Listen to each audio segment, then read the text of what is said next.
বাংলাদেশের রাজনীতিতে এক যুগের সমাপ্তি। বিএনপি চেয়ারপারসন ও সাবেক প্রধানমন্ত্রী বেগম খালেদা জিয়া আর আমাদের মাঝে নেই। ইন্না লিল্লাহি ওয়া ইন্না ইলাইহি রাজিউন। আজ মঙ্গলবার ৩০ ডিসেম্বর ভোর ৬টায় রাজধানীর এভারকেয়ার হাসপাতালে তিনি শেষ নিঃশ্বাস ত্যাগ করেছেন। বেগম খালেদা জিয়া ৮০ বছর বয়সে ইন্তেকাল করেছেন।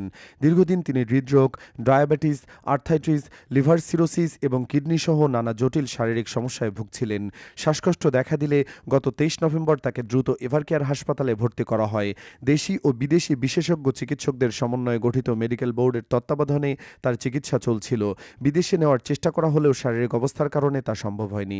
মৃত্যুকালে হাসপাতালে উপস্থিত ছিলেন তার জ্যেষ্ঠ ছেলে ভারপ্রাপ্ত চেয়ারম্যান তারেক রহমান, স্ত্রী ডক্টর জুবাইদা রহমান, নাতনি জায়মা রহমান, ছোট ছেলের স্ত্রী শর্মিলা রহমান সিথি, ছোট ভাই শামীম ইস্কান্দার এবং পরিবারের অন্যান্য সদস্যরা।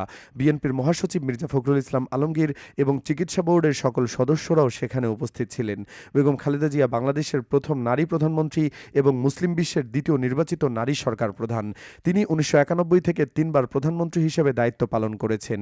১৯৯১, ১৯৯৬ এবং ২০০১ সালে রাজনৈতিক জীবনে তিনি কখনো কোনো আসনে পরাজিত হননি। ১৯৯১ থেকে ২০০১ সাল পর্যন্ত সাধারণ নির্বাচনে ৫টি পৃথক আসন থেকে জয়ী হয়েছেন এবং ২০০৮ সালের নির্বাচনে প্রতিদ্বন্দ্বিতা করা ৩টি আসনেই বিজয় লাভ করেছেন।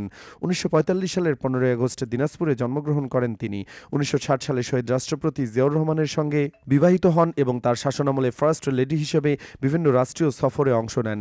১৯৮১ সালে রাষ্ট্রপতি জিয়াউর রহমান নিহত হওয়ার পর রাজনৈতিকভাবে সক্রিয় হন। ১৯৮২ সালে বিএনপিতে সাধারণ সদস্য হিসেবে যোগ দিয়ে পরবর্তীতে ভাইস চেয়ারম্যান এবং ১৯৮৪ সালে চেয়ারপারসন নির্বাচিত হন। দলের দায়িত্ব নেওয়ার পর থেকে তিনি কঠোর সংগ্রাম এবং আপোষের নেতৃত্বের জন্য পরিচিত হন।